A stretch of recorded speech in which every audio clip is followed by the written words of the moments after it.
Hello everyone, मैं अर्चना हूँ। मैं संस्कृत की टीचर हूँ।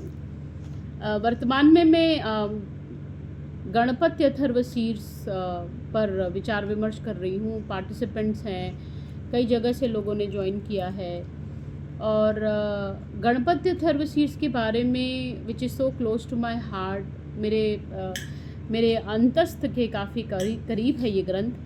मैंने यही समझा है कि गणपति अथर्वशीर्ष परम वैज्ञानिक और परम डिवाइन स्क्रिप्चर है। वैज्ञानिकता भी इसमें कूट कूट के भरी हुई है और अध्यात्म भी इसमें कूट कूट के भरी हुई है।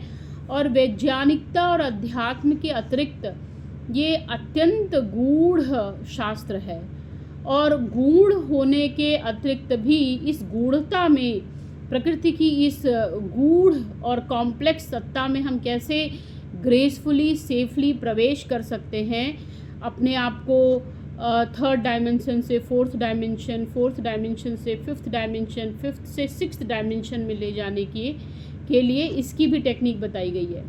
तो अप्रतिम गूढ़ वैज्ञानिक और आध्यात्मिक शास्त्र पर इस समय चर्चा चल रही है, जिसमें जो गणक ऋषि हैं वो ध्यान के माध्यम से बताते हैं कि लॉर्ड गणपति कहाँ निवास करते हैं।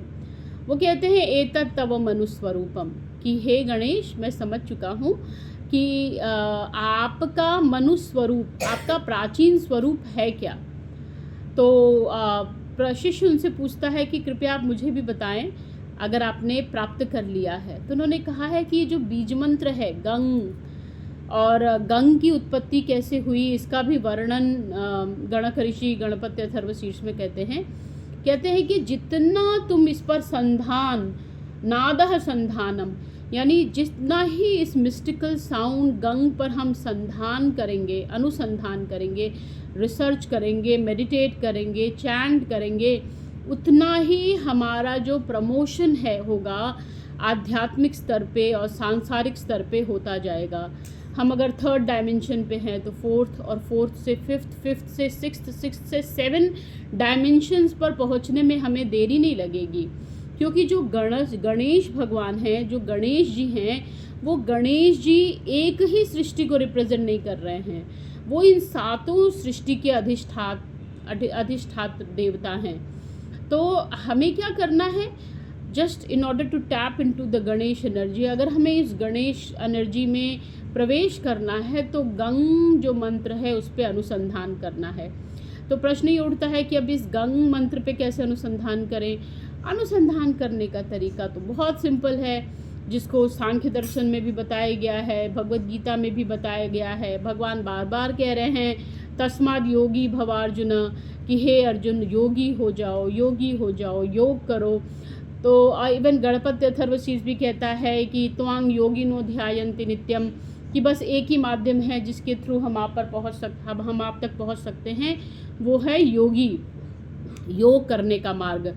तो नादः संधानम, यानी हम गंग जैसे इस मिस्टिकल साउंड पे जितना संधान करेंगे, एक यौगिक लाइफस्टाइल रखते हुए हम जितना इस मंत्र को पर मेडिटेशन करेंगे, उतना ही हमारी उन्नति संभव है, सांसारिक स्तर पर भी और आध्यात्मिक उन्नति भी। और सारी बाधाएं, विघ्न बाधाएं, वो तो बस गणपति कहते हैं ना, अवानुचानम अवशिष्यम, गणक ऋषि कहते हैं कि हमारी हर प्रकार से रक्षा करो, हमारी उत्तर तरीके से, उत्तर दिशा से रक्षा करो, दक्षिण दिशा से रक्षा करो, साउथ से रक्षा करो, वेस्ट से रक्षा करो, ऊपर से रक्षा करो, नीचे से रक्षा करो।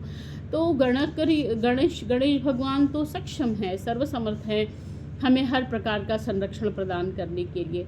तो इतना सुंदर ये कुंजिका है गणपति अथर्वशीर्ष, अगर मेरे शब्दों में बोला जाए तो ये एक कुंजिका है, की है, जिसमें हम सेफली सृष्टि के कई डायमेंशंस में प्रवेश कर सकते हैं, मात्र गंग यानी ये जो मिस्टिकल साउंड पर अनुसंधान करके, यौगिक प्रैक्टिसेस के थ्रू।